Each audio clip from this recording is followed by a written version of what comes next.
여러분 안녕하세요. 이야기 사랑방입니다. 살다 보면 이런 순간이 있죠.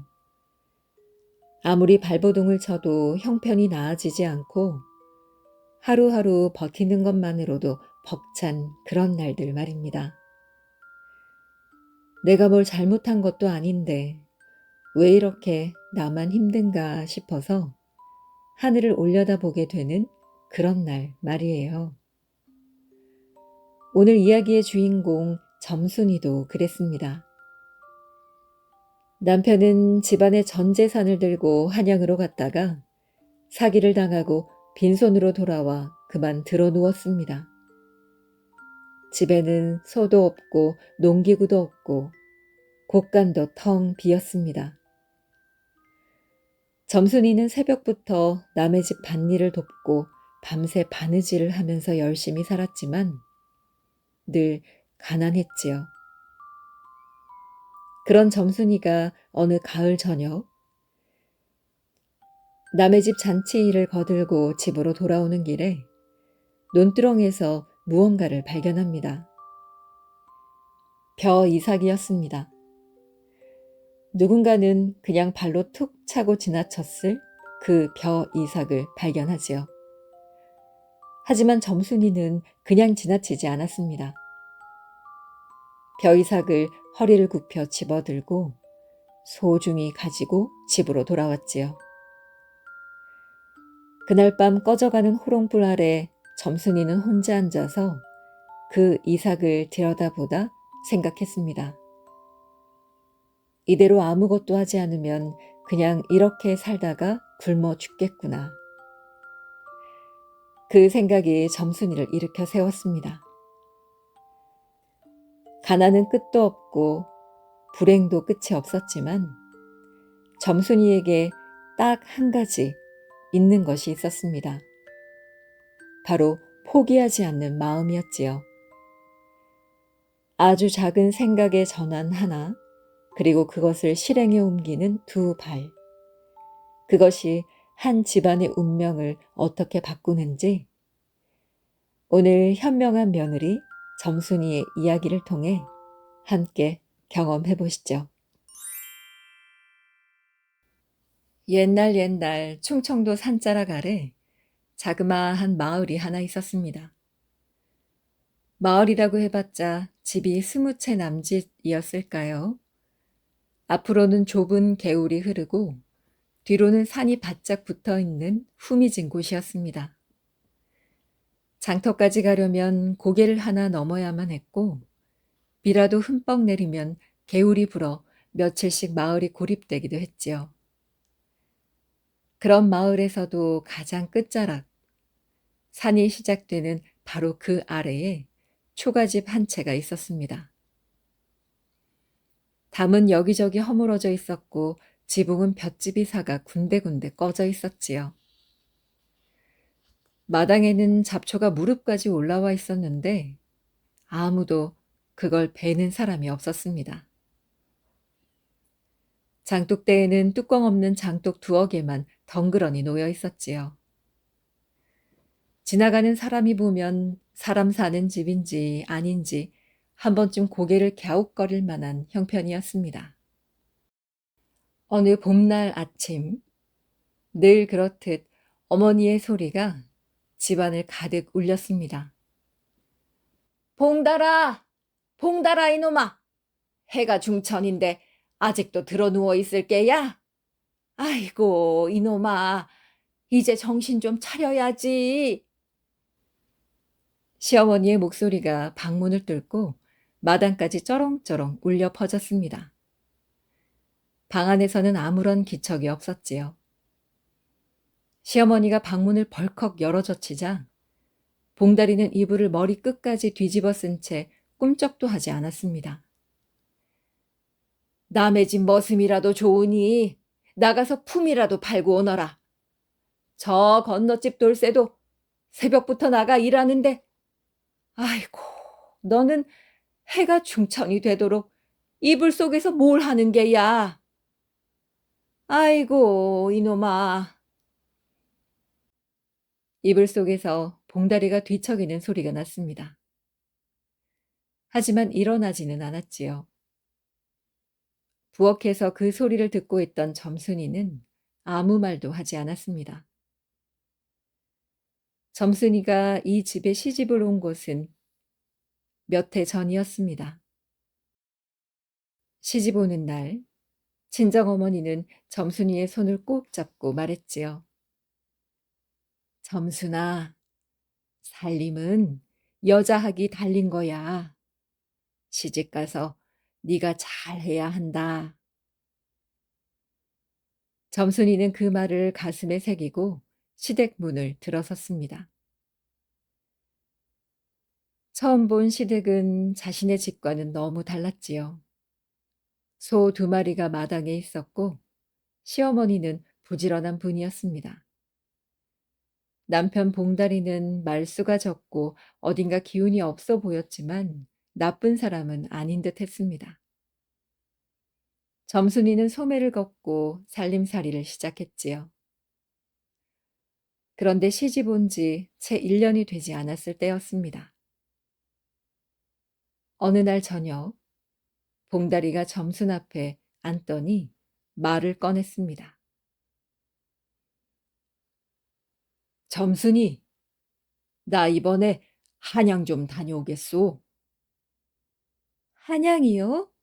갑자기 한양은 무슨 일로요? 한양 가서 호목 장사 한번 해볼라오. 아는 사람이 하나 있는데 미천만 있으면 크게 한번 벌 수 있다고 하더라고. 나 한 번만 믿어봐. 점순이는 그 말을 듣고 가슴이 철렁 내려앉았습니다. 아, 농사꾼이 장사를 어찌 안다고요. 아는 것도 없이 한양에 가서 포목 장사라니요.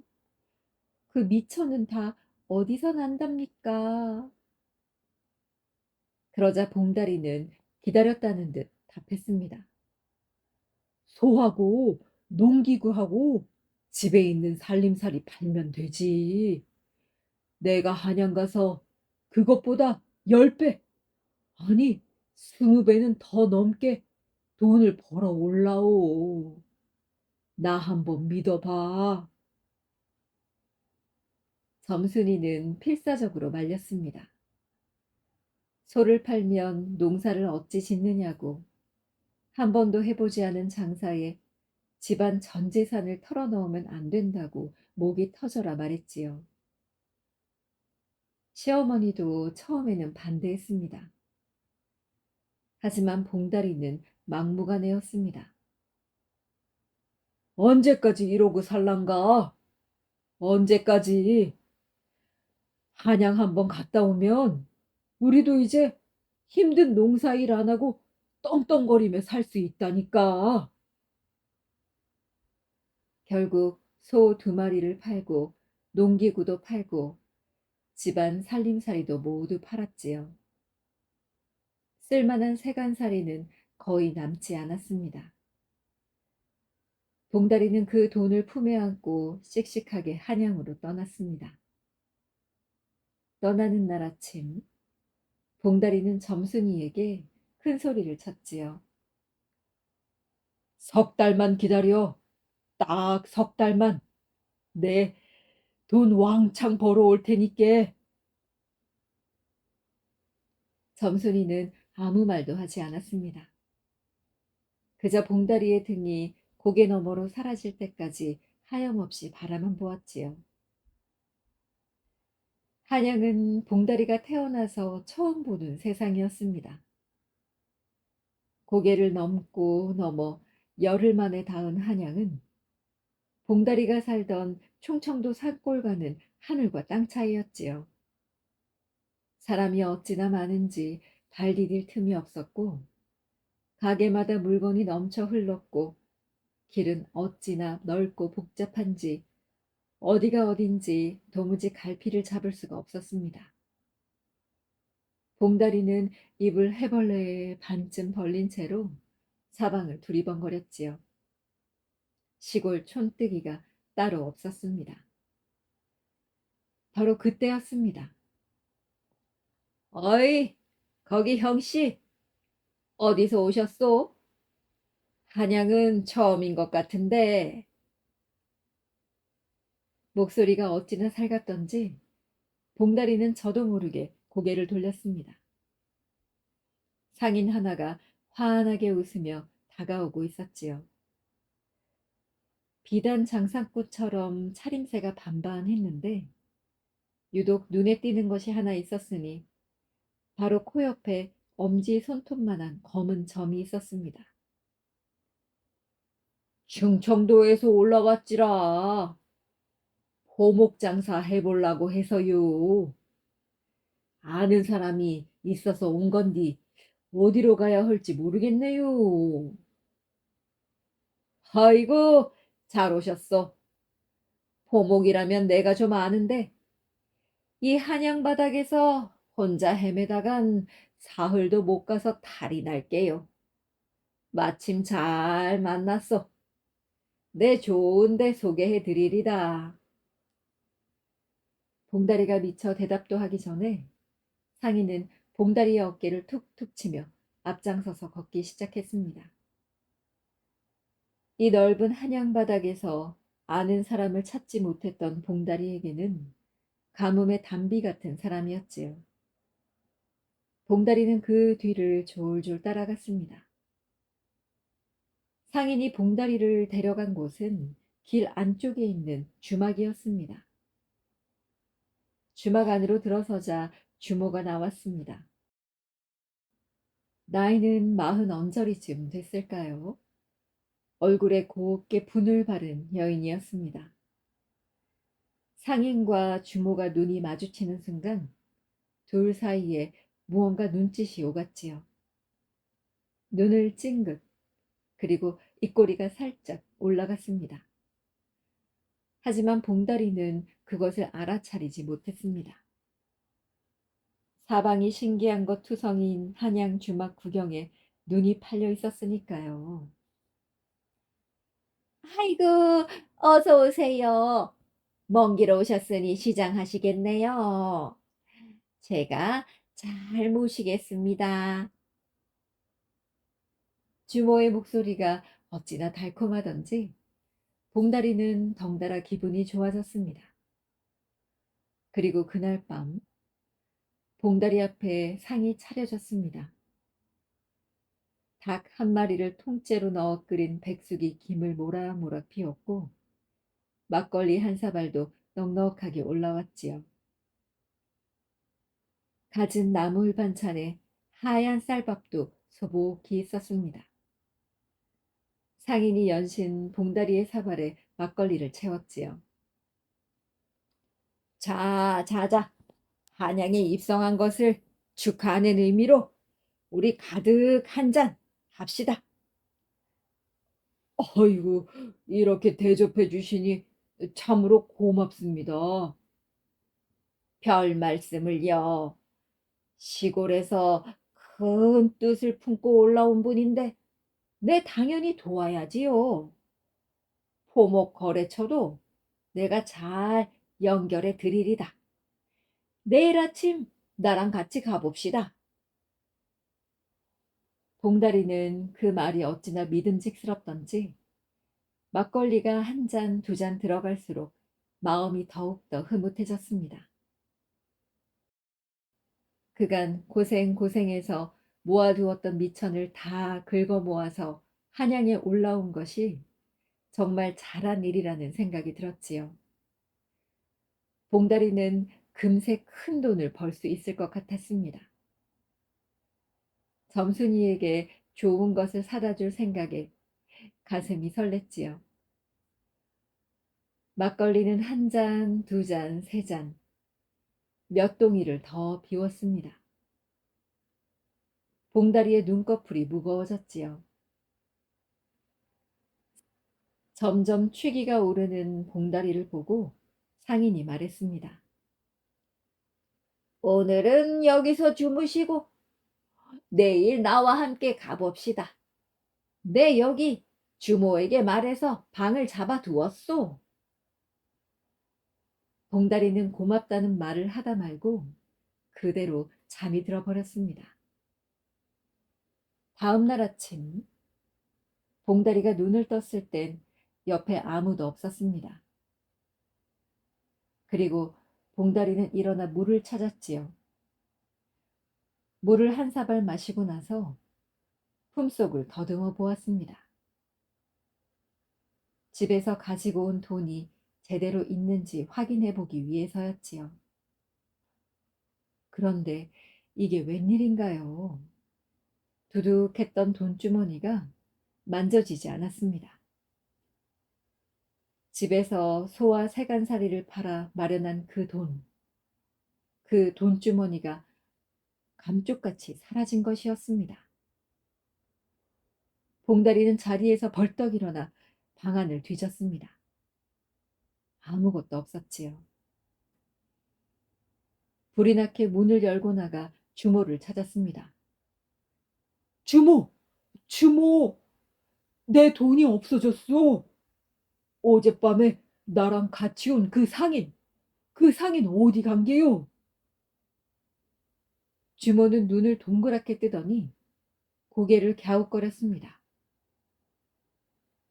그게 무슨 말씀이세요?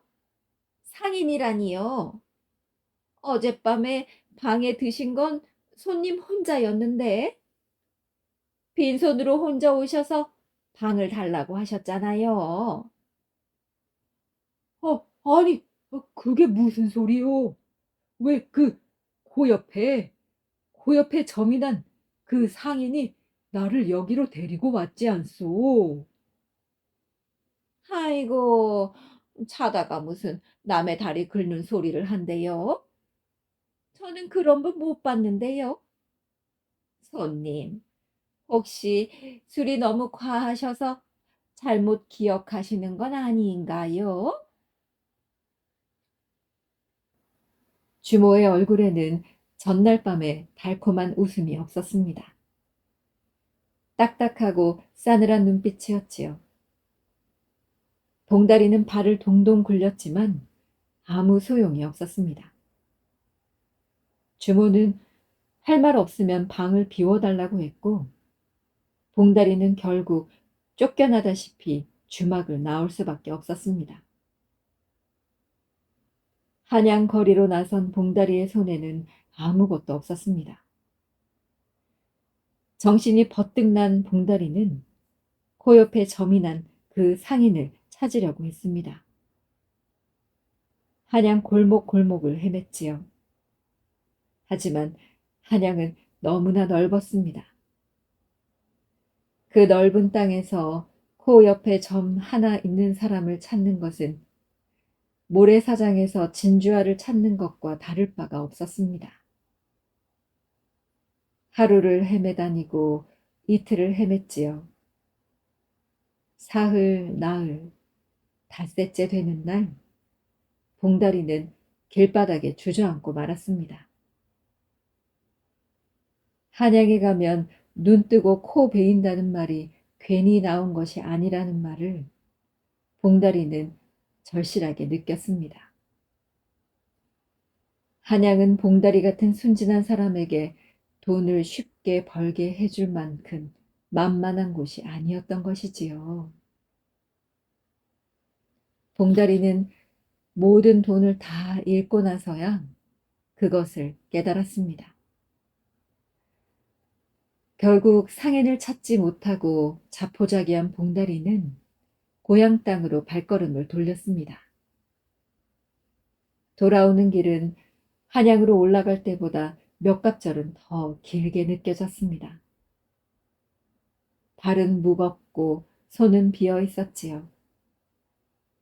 씩씩하게 넘던 고개가 이번에는 산처럼 높았습니다. 집이 가까워질수록 봉다리의 발걸음은 더욱더 느려졌습니다. 거의 석 달 만에 봉다리가 돌아왔습니다. 빈 털터리가 된 채 말이지요. 얼굴은 반쪽이 나 있었고 입고 간 옷은 너덜너덜해져 있었습니다. 아니, 이게 어찌 된 일이래요? 봉다리는 아무 말이 없었습니다. 고개를 푹 숙이더니 혼자 이렇게 중얼거렸지요. 한양 가서 내 모든 걸 다 잃었소. 나는 이제 살 의미가 없소. 점수는 아무 말도 하지 않았습니다. 그날 밤 점순이는 혼자 빈 외양간 앞에 서 있었습니다. 눈물이 나오려고 했지만 꾹 참았지요. 그날부터 봉다리는 방 안에 들어 누웠습니다. 그리고 좀처럼 일어나지 않았습니다. 봉다리가 들어 눕자 집안 살림은 고스란히 점순이의 몫이 되었습니다. 점순이는 새벽에 일어나 집안 단도리를 해놓고 해가 뜨기 전에 이웃집 밭으로 나갔습니다. 일거리가 있는 집이면 어디든 갔지요.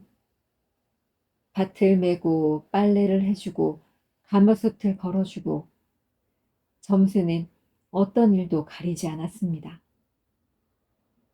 품삯은 많지 않았지만 점순이는 벌어야만 했습니다. 봄에는 들로 나가 나무를 캤고 점순이는 밤 늦도록 삭바느질도 했습니다. 하지만 혼자서 그렇게 아둥바둥 해봤자 살림살이가 나아지지는 않았습니다. 시어머니는 점순이가 고생하는 것을 뻔히 알면서도 아들 앞에서는 며느리 편을 들지 못했습니다. 그저 가끔 점순이에게 말 한마디를 건넬 뿐이었습니다. 아이고, 남편 잘못 만나. 네가 고생이 많다. 점순이는 아무 말도 하지 않았습니다. 두 사람은 한참 나란히 앉아 있다가 각자 방으로 들어가기가 일쑤였습니다. 친정에 손을 벌리고 싶었지만 그럴 수도 없었습니다. 친정도 넉넉하지 않았으니까요. 어머니가 딸 걱정에 가끔 찾아오면 점순이는 괜찮다고 잘 먹고 잘 살고 있다고 했습니다. 눈치 빠른 어머니는 딸의 눈가를 살피다가 아무 말 없이 고개를 끄덕이고 돌아섰지요. 그런 나날이 봄, 여름, 가을, 겨울 한 해가 지나고 또 한 해가 지났습니다.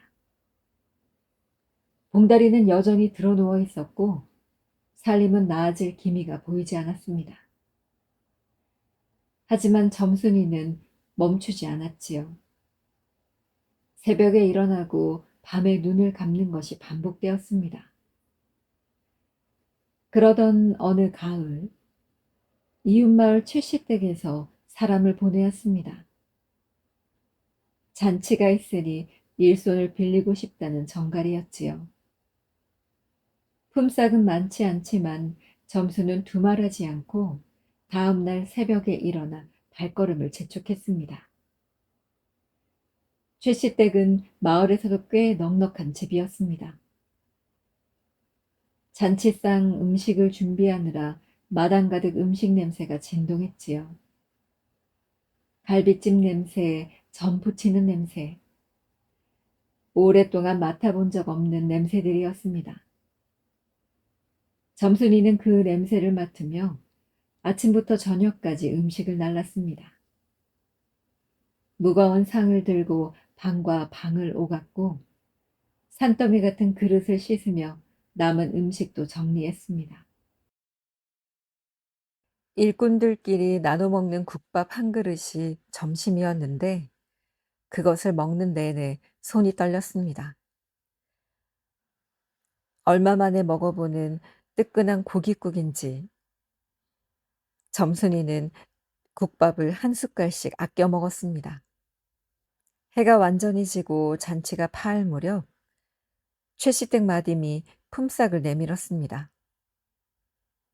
엽전 몇 푼에 밥 한 그릇을 보자기에 싼 것과 나물 조금이었지요.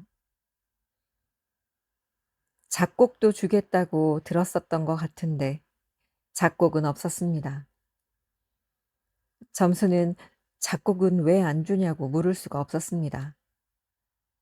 그 말을 꺼냈다가 다음에 불러주지 않으면 안 되니까요. 점순이는 그냥 고개 숙여 인사를 하고 돌아왔습니다. 집으로 돌아가는 길, 점순이는 보자기를 꼭 끌어안고 걸었습니다. 돌아오는 길은 어두웠습니다. 해가 지고 나니 가을 공기가 차가웠지요. 논두렁 사이 좁은 길을 걷는데 발이 무겁고 등이 아팠습니다. 발밑에 낙엽이 바스락거렸고 개울 건너 어느 집에서 저녁밥 짓는 연기가 피어올랐지요. 점순이는 가져온 밥을 시어머니 앞에 내놓았습니다. 시어머니는 말없이 받아들다가 "너는 저녁은 먹은 게냐?" 하고 물었습니다. 점순이는 "저는 낮에 먹었어요." 라고 했지요. 시어머니는 더 이상 묻지 않았습니다. 아마 알고 있었을 것입니다.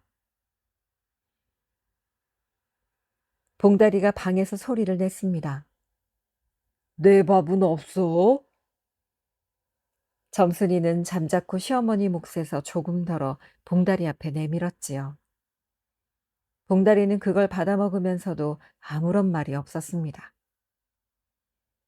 밥상을 물리고 시어머니와 봉다리가 잠이 든 뒤 점순이는 부엌에 혼자 앉아 호롱불을 켰습니다. 그리고 저고리 안에서 벼이삭을 꺼냈지요. 호롱불 아래 들여다보니 나달이 선명하게 보였습니다. 별것 아니었습니다. 그냥 이삭이었으니까요. 그때 방문이 열리며 시어머니가 고개를 내밀었습니다. "그게 뭐냐? 뭘 그렇게 들여다봐?" "벼 이삭이에요. 오다가 주웠어요."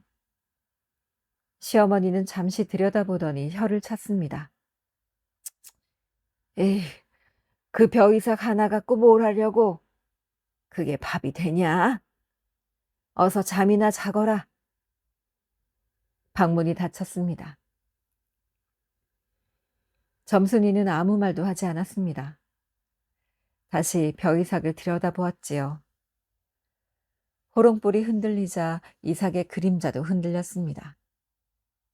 그때였습니다. 낮에 본 꿩의 모습이 떠올랐지요. 고개를 숙이고 나다를 쪼아먹던 그 꿩. 탁탁탁탁 하던 그 소리. 나달이라면 사족을 못 쓰던 꿩의 모습이었습니다. 골똘히 생각하던 점순이의 눈이 가늘어졌습니다. 생각이 조용히 굴러가기 시작했지요. 꿩을 잡을 수 있다면, 꿩을 장에 가져가면 꿩 한 마리면 닭 한 마리는 살 수 있을 텐데, 닭이 생기면 알을 낳을 것이고, 달걀을 팔면 돈이 생길 것이다.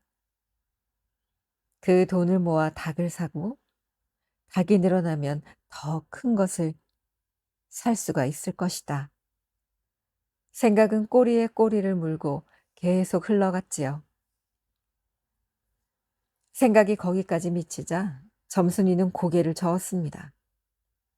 너무 앞서가는 것 같았으니까요. 우선 꿩부터 시작해야 했습니다.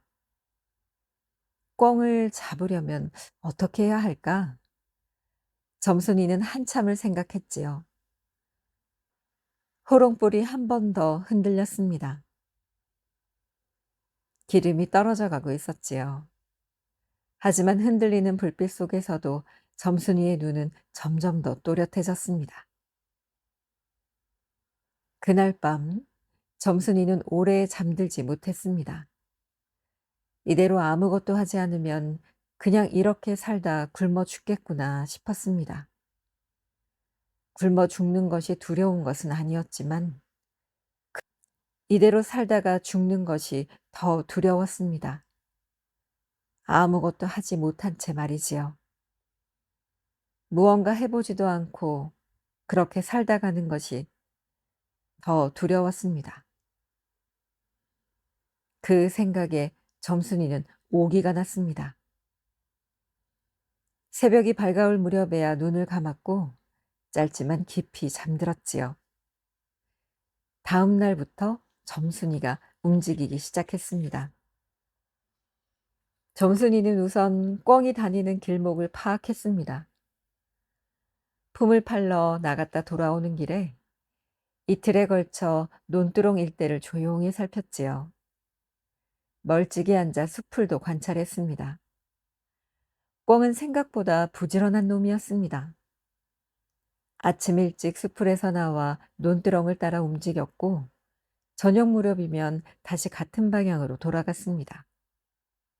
꿩이 다니는 길목이 파악되었지요. 셋째 날, 점순이는 품에 간직해 두었던 벼이삭을 꺼냈습니다.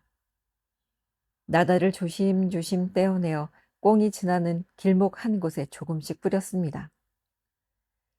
너무 많이 뿌리면 금방 없어지고 너무 적으면 꿩이 눈치채지 못했습니다. 적당히 꿩이 찾아올 만큼만, 그리고 물러났습니다. 그날은 꿩이 오지 않았습니다. 다음 날 같은 자리에 나다를 조금 더 뿌렸지요. 이번에는 집에서 남아있는 작곡 몇 알을 더 보탰습니다. 그날도 꿩은 오지 않았습니다. 하지만 점순이는 조급해하지 않았습니다. 꿩이 나달이 놓여있는 새로운 자리를 믿게 되는 데는 시간이 걸리는 법이었지요. 나흘째 되던 날 아침이었습니다. 멀리서 바라보는데 꿩이 그 자리에 내려앉아 나달을 쪼아먹는 것이 보였지요. 점순이는 숨을 죽이고 움직이지 않았습니다. 꿩이 나달을 먹고 유유히 사라질 때까지 닷새째, 엿새째 날에도 조용히 지켜보았습니다. 꿩은 이미 그 자리를 제 밥이 나오는 자리로 여기기 시작한 것이었습니다. 이제 꿩은 그곳에 있으면 나달이 나온다, 밥이 있다는 것을 믿게 되었던 것이었지요. 점순이는 속으로 생각했습니다. 다음 단계, 그 다음은 꿩을 잡을 그물이 필요했습니다. 점순이는 이웃집 안악을 찾아갔습니다. 창고에 그물이 있다는 것을 지난번에 본 적이 있었거든요. 점순이는 이웃 안악에게 그물을 빌려서 그걸 들고 논두렁으로 갔습니다. 꿩이 오는 시간보다 훨씬 일찍 나가 그물을 땅에 낮게 폈지요. 나달을 그물 안쪽 깊숙이 뿌려두었습니다. 꿩이 나달을 따라 그물 안으로 걸어 들어오게 하는 것이었습니다. 그리고 숲풀 뒤에 몸을 숙인 채 줄 한쪽 끝을 손에 쥐고 기다렸지요. 한참을 기다리며 다리가 조금씩 저려왔지만 점순이는 참았습니다. 한참 기다리는 동안 온갖 생각이 머릿속을 스쳐 지나갔지요. 꿩이 오지 않으면 어쩌나, 다른 자리로 가버리면 어쩌나.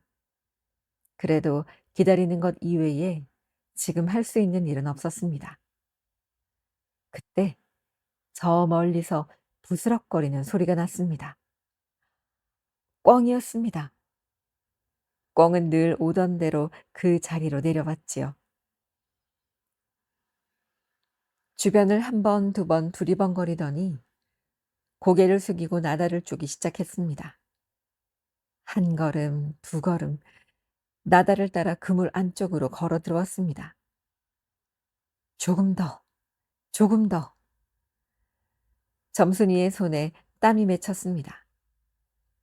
점순이 줄을 당겼습니다. 푸드덕 푸드덕.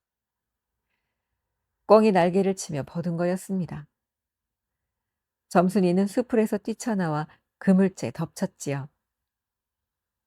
퍼덕이는 꿩을 두 팔로 꽉 눌렀습니다. 꿩이 발버둥을 치면서 점순이의 뺨을 긁었지만 그래도 놓지 않았습니다. 한참의 씨름 끝에 꿩은 잠잠해졌고 점순이는 꿩을 두 손으로 꽉 잡은 채 천천히 일어났지요. 무릎에 온통 흙이 묻고 손등과 얼굴에 긁힌 자국이 빨개졌습니다. 하지만 점순이는 기분이 좋았습니다. 다음 날 장날이었습니다. 점순이는 꿩을 들고 장터로 나갔습니다. 꿩을 팔고 있는 상인을 찾아 값을 물었습니다. 장사치는 꿩을 이리저리 살피더니 돈을 내밀었지요. 하지만 점순이는 돈 말고 닭으로 주세요. 장사꾼은 어리둥절한 표정을 지었지요. 닭이라고요? 아니, 닭은 왜요? 돈이 더 낫지 않소? 돈은 집에 가져가면 금방 없어질 것 같아서요. 닭은 알을 낳잖아요. 장사꾼은 잠시 점순을 바라보더니 피식 웃었습니다. 흥정 끝에 장사꾼은 닭 한 마리를 내주었지요. 점순이는 그 닭을 손으로 꼭 안았습니다. 돌아오는 길, 품에 안긴 닭의 온기가 손바닥에 전해졌습니다. 이제부터 시작이다. 점순이는 생각했지요. 집에 돌아오니 봉다리가 마루에 누워 있다가 눈을 반쯤 떴습니다. 그게 뭐요? 닭이에요. 그게 어디서 났소? 벼 이삭에서 났지요. 봉다리는 무슨 소린지 알 수 없다는 표정으로 고개를 갸웃거리더니 다시 눈을 감았습니다. 생각하는 것도 귀찮아 보였지요. 점순이는 뒷마당으로 가 닭을 내려놓으며 나직히 말했습니다. 잘 부탁해. 점순이는 닭장을 먼저 만들었습니다. 변변한 재료가 없었지만 뒷마당 구석에 쓰다 남은 볏짚을 모아 바람막이를 엮고 나뭇가지를 잘라다 울타리를 둘렀습니다. 허름하기 짝이 없는 닭장이었지만 바람은 막혔고 비도 피할 수 있게 되었지요. 점순이는 닭장을 짓는 동안 내내 콧노래를 흥얼거렸습니다. 닭에게 정성을 쏟았습니다. 밥을 먹고 남긴 밥알들, 들판에서 주운 나달, 텃밭에서 나온 지렁이, 구할 수 있는 것은 뭐든 모아다 먹였습니다. 닭이 먹이를 받아 먹는 것을 보며 점순이는 처음으로 보람 같은 것을 느꼈습니다. 겨울이 오기 전에 닭이 충분히 살을 올리도록 해야 했습니다. 추운 날이면 닭장에 볏짚을 더 두껍게 채워 넣어 주었지요. 밤에 바람이 세게 불면 자다가 일어나 닭장을 확인하러 나갔습니다. 봉다리는 그런 점순이를 보며 뭘 하는 게요? 하고 핀잔을 주었지만 점순이는 아랑곳하지 않았습니다. 이듬해 이른 봄이었습니다. 닭장을 들여다보던 점순이의 눈이 동그래졌지요. 집 속에 알이 하나 놓여 있었습니다. 아니, 찾아보니 두 개, 세 개였습니다. 시어머니가 옆에서 보고 있다 말했지요.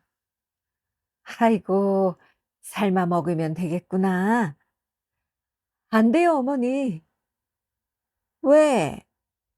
먹으면 안 되는 거냐?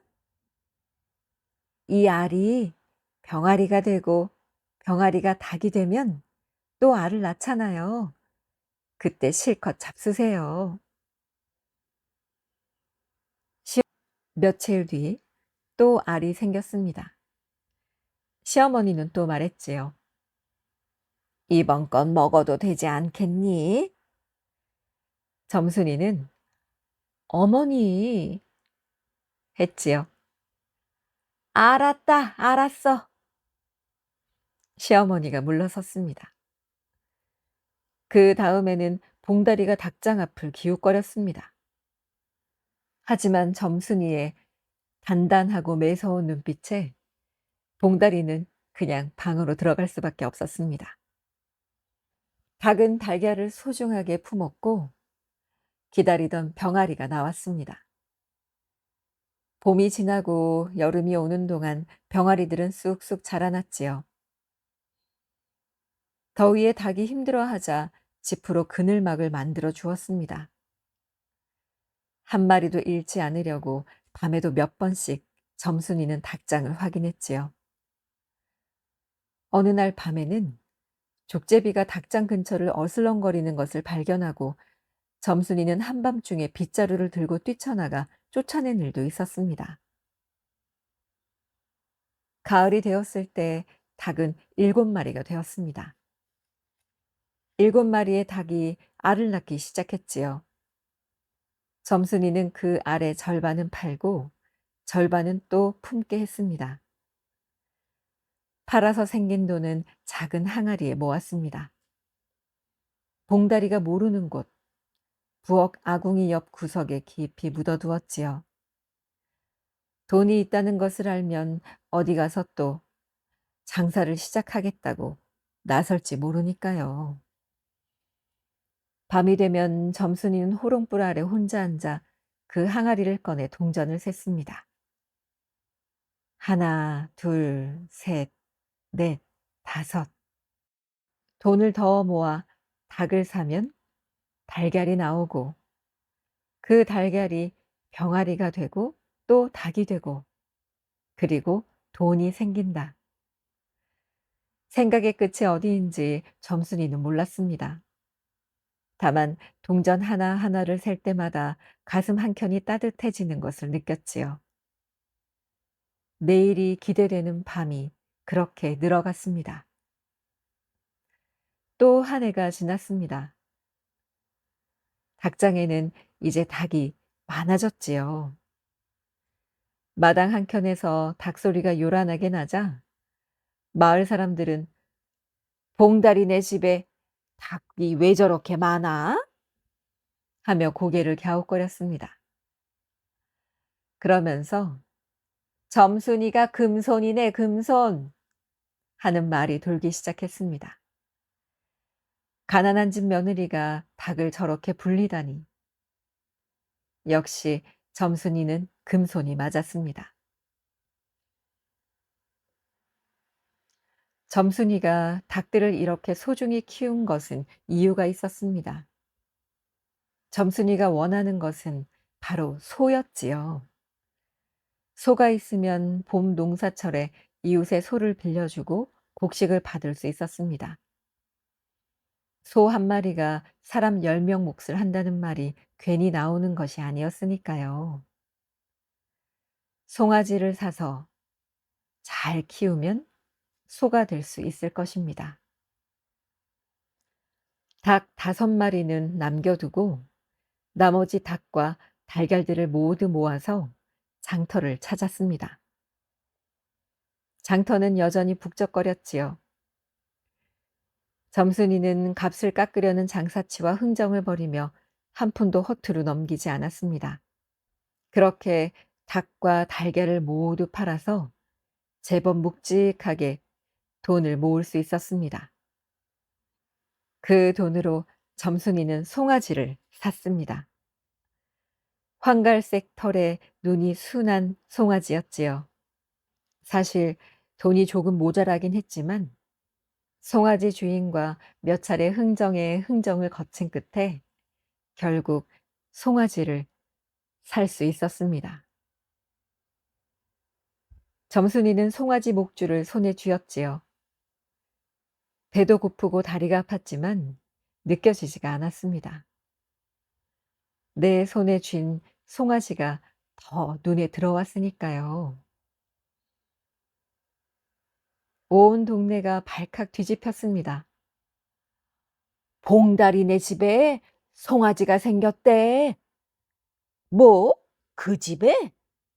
뒤주에 쌀도 없던 그 봉다리네 집 말이요? 맞다니까. 내 눈으로 똑똑히 봤어. 점순이가 송아지를 끌고 가더라고. 아이고, 어떻게 된 거야? 마을 아낙들은 삼삼오오 모여 수군거렸습니다. 봉다리는 마루에서 눈을 번쩍 뜨며 일어났지요. 마당에 매인 송아지를 한참 들여다보더니 점순이에게 물었습니다. 송아지 아니요? 이건 어디서 났어? 벼 이삭에서 났지요. 봉다리는 고개를 갸웃하다 방으로 들어갔습니다. 시어머니는 마당에 나와 송아지를 보더니 두 손을 모았습니다. 감격한 듯 보였지요. 그렇게 오래 서 있다가 나직이 말했습니다. 아이고, 하늘도 우리를 도우시네. 우리 며느리가 복덩이네, 복덩이. 그 말을 들은 점순이는 아무 말 없이 송아지 등을 한번 쓸어 주었습니다. 점순이는 송아지에게 이름도 붙여 주었습니다. 바로 복동이라고 불렀지요. 복동이를 키우는 것은 닭을 키우는 것과는 달랐습니다. 새벽에 일어나 여물을 주고 저녁이면 솔로 등을 쓸어 주었습니다. 비 오는 날이면 외양간 지붕을 살폈고 추운 날이면 볏짚을 두껍게 깔아 주었습니다. 마을 어르신들에게 염을 끓이는 법을 물어보고 소 발굽 관리하는 법도 물어보며 하나씩 하나씩 배워나갔습니다. 봉다리가 가끔 외양간 앞에 와서 멀뚱히 송아지를 보다 가곤 했지요. 어떤 날은 복동이 코앞에 손을 내밀었다가 복동이가 손을 할자 화들짝 놀라 물러서기도 했습니다. 점순이는 그것을 보고 아무 말도 하지 않았습니다. 복동이는 무럭무럭 자랐습니다. 점순이가 여물을 잘 챙긴 덕이었지요. 이듬해 봄이 되자 복동이는 제법 일을 할 수 있을 정도의 소가 되었습니다. 봄 농사철이 되자 이웃들이 하나둘 찾아왔습니다. 소 없는 집이 마을에 8이었지요. 남편이 병으로 눕고 혼자 농사를 지어야 하는 집. 아들이 아직 어려 밭갈이를 감당할 사람이 없는 호러미 집. 농기구는 있어도 소가 없어 결국 손으로 밭을 갈아야 하는 집. 찾아오는 사람들마다 사연은 다 달랐지만 딱한 것은 마찬가지였습니다. 점수는 거절하지 않았습니다. 다만 조건을 달았지요. 돈은 안 받겠습니다. 대신 가을에 곡식으로 갚아주세요.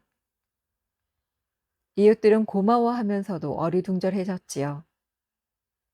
봉다리네 집이 언제 이렇게 됐냐는 말이 돌았지요. 예전에 곳간에 쌀도 없던 집이 이제는 소를 빌려주며 품삯을 곡식으로 받는다고. 마을에서는 점순이를 보는 눈이 달라지기 시작했습니다. 복동이는 봄 내내 이웃 밭을 누볐습니다. 점순이는 복동이가 무리하지 않도록 하루에 일할 수 있는 양을 정해 주었지요. 해가 저물 무렵이면 직접 데리러 가서 복동이를 끌고 왔습니다. 돌아오는 길에 복동이 등을 쓸어주며 수고했어 하고 이야기해 주었지요. 가을이 되었습니다. 이웃들이 하나둘 곡식을 가져왔습니다. 보리 한 말, 조 반말, 콩 2대, 기장 한 줌. 작은 것들이었지만 하나하나 모이자 곡간이 채워지기 시작했습니다. 점순이의 눈에서 눈물이 흘렀습니다. 어떤 마음이었을까요? 내가 해냈다라는 생각이었을까요? 시집 오던 날부터 지금까지의 시간이 점순이의 머리에 한꺼번에 스쳐 지나갔습니다. 빈 솥을 긁던 새벽, 손끝에 피가 맺히도록 바느질을 하던 밤, 잔치 음식 냄새를 맡으며 배고픔을 참던 날, 빈 외양간 앞에 서 있던 그 밤, 그 모든 시간들이 곡간 속에 쌓여 있는 것 같았습니다. 부엌 쪽에서 발소리가 났지요. 시어머니였습니다. 시어머니는 눈물 흘리는 점순이를 보더니 아무 말 없이 옆에 와 서 있었습니다. 수고했다. 수고했어. 네가 참 고생이 많았다. 점순이는 대답하지 않았습니다. 그냥 고개를 끄덕였습니다. 그런데 이렇게만 지나면 될 줄 알았는데 뜻밖의 일이 터졌습니다. 그날 저녁은 모처럼 평화로웠지요. 시어머니는 일찍 주무셨고 점순이는 오랜만에 바느질 없이 그냥 앉아 있었습니다. 곡간에 곡식이 있고 복동이가 마당에 있고 닭장에는 닭이 들어 있다는 것. 그것만으로도 점순이는 행복했습니다. 복동이의 외양간 쪽에서 가끔 낮은 소리가 들려왔습니다. 점순이는 그 소리를 들으며 눈이 스르르 감기려고 했지요. 봉다리가 들어온 것은 한밤중이었습니다. 인기척에 잠이 깬 점순이는 봉다리가 마당에 서성이고 있는 것을 보았습니다. 방으로 들어오지도 못하고 마당을 빙빙 도는 것이었지요. 술 냄새가 났습니다. 그러나 취한 것 같지는 않아 보였습니다. 점순이는 봉다리에게 "왜 안 들어오고 거기서 그러고 있어요?" 하고 이야기했지요. 봉다리는 한참을 머뭇거리다 겨우 입을 열었습니다. 친구들과 술을 마시다가 그 자리에서 노름판이 벌어졌다고 했습니다. 생전 처음 보는 노름판이었는데 옆 사람이 구경이라도 해보라고 했고 구경하다 보니 한번 해보라고 부추겼다고 했습니다. 한 번이 두 번이 되고 두 번이 세 번이 되고 돈이 떨어지자 자리를 뜨기가 어려웠다고 했습니다. 돈을 많이 가지고 간 것도 아니었지만 푼돈에서 시작해서 계속 판이 더 커졌다고 했지요. 그러다 결국 가진 것을 다 잃고 소를 담보로 내밀었다고 했습니다. 사흘 안에 돈을 갚지 못하면 소를 내놓아야만 했습니다. 점순이는 눈앞이 캄캄해졌습니다. 아무 말도 하지 않았지요. 봉다리가 고개를 깊이 숙였습니다. 시어머니는 방에서 기척을 느끼고 나왔다가 상황을 파악하고는 그 자리에 주저앉았습니다. 점순이는 머릿속에서 생각이 빠르게 돌았습니다. 울고 싶고 소리도 지르고 싶었지만 아무 말도 하지 않았습니다. 한양에서 전 재산을 날린 것도 모자라 이번에는 소까지.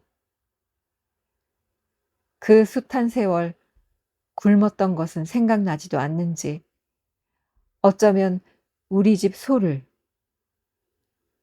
담보 잡힐 수 있는지 점순이는 도무지 이해가 되지 않았습니다. 하지만 지금 울고 소리를 지른다고 해서 돈이 생기는 것도 아니었습니다. 지금 이 순간 할 수 있는 것을 해야 했습니다. 날이 밝기가 무섭게 점순이는 자리에서 일어나 닭장 안에 있는 닭들과 달걀을 모두 모았습니다. 그리고 장에 내다 팔았지요. 닭 한 마리 한 마리 팔려 나갈 때마다 점순이는 마음이 아팠습니다. 하지만 복동이를 지키려면 어쩔 수 없는 일이었지요. 마지막 닭을 팔고 나서 점순이는 잠시 앉아서 쉬었습니다. 손에 쥔 돈을 헤아려 보니 빚을 갚을 수 있을 것 같았습니다. 노른 빚쟁이를 찾아가 봉다리가 진 빚을 갚았습니다. 빚쟁이는 점순이를 위아래로 훑어보더니 천천히 돈을 세었지요. 고개를 까딱하며 점순이에게 가도 좋다는 신호를 보냈습니다. 점순이는 인사도 하지 않고 휙 돌아서 집으로 향했습니다. 집으로 돌아온 점순이는 외양간에 있는 복동이를 쓰다듬어 주었지요. 복동이가 큰 눈을 껌뻑이며 점순이를 바라보았습니다. 고생했다고 점순이에게 고맙다고 말하는 것 같았지요. 그날 밤 밥상을 물리고 점순이가 봉다리에게 조용히 말했습니다. 여보, 복동이는 우리 집 전부예요. 그것만 알아두세요. 하셨지요? 봉다리는 아무 말도 하지 못했습니다. 고개를 들지 못한 채 바닥만 바라보았지요. 그날 밤 봉다리는 잠을 이루지 못했습니다. 천장만 바라보았지요. 그 천장이 왜 이렇게 무거워 보이던지 한양에서 빈손으로 돌아오던 날 밤에도 천장을 바라보았는데 그때보다 더 무거웠습니다. 그 무게가 무엇인지 봉다리도 어렴풋이는 알고 있었습니다. 그것을 알면서도 또 이 모양이었다는 것이 봉다리 자신도 괴로웠습니다. 그 일이 있고 나서 봉다리가 달라지기 시작했습니다. 봉다리는 점순이보다 먼저 나와 마당을 쓸었고 여물통을 들고 외양간 앞에 섰지요. 복동이를 어떻게 먹여야 하는지 몰라 한참을 서 있었는데 점순이가 나와 염을 만드는 법을 말해 주었습니다. 볏짚을 썰어 물에 불리는 법, 콩깍지와 섞는 법, 그리고 어떻게 끓여야 맛있는 여물이 되는지 알려주었습니다. 봉다리는 서툰 손으로 여물을 만들어 복동이 앞에 내놓았지요. 어느 날 아침 봉다리가 점순이 옆에 앉더니 이렇게 말했습니다. 일을 좀 배워야겠소. 점순이는 잠시 봉다리를 바라보다 고개를 끄덕였습니다.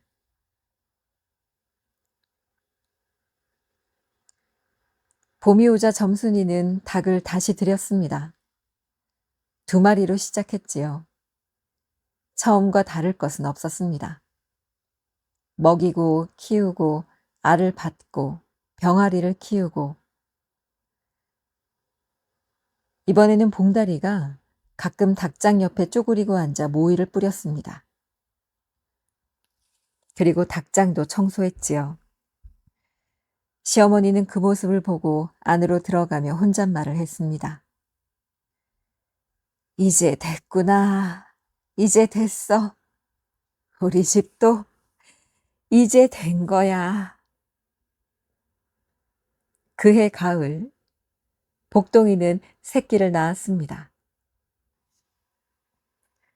세월이 더 흘러 점순이네 집에는 소가 2마리가 있었고 닭장에는 닭이 다시 20마리가 되었습니다.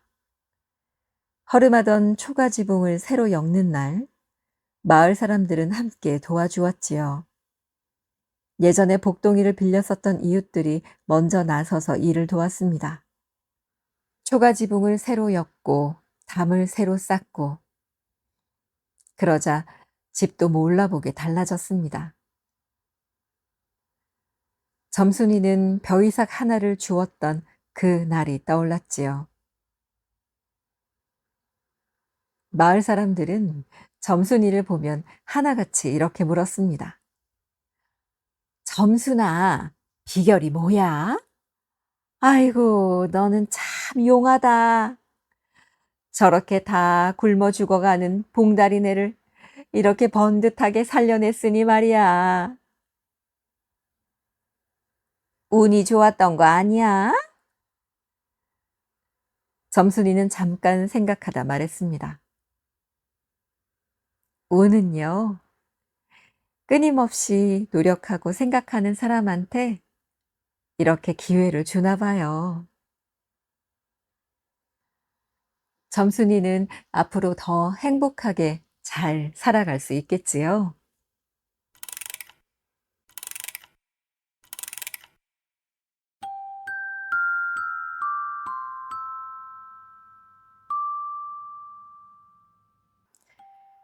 오늘 이야기는 어떠셨나요? 벼 이삭 하나로 시작해서 절망뿐이었던 집안에 큰 복을 일궈낸 현명한 며느리의 이야기. 점순이는 정말 운이 좋아서 다시 부자가 되었을까요? 아닐 겁니다.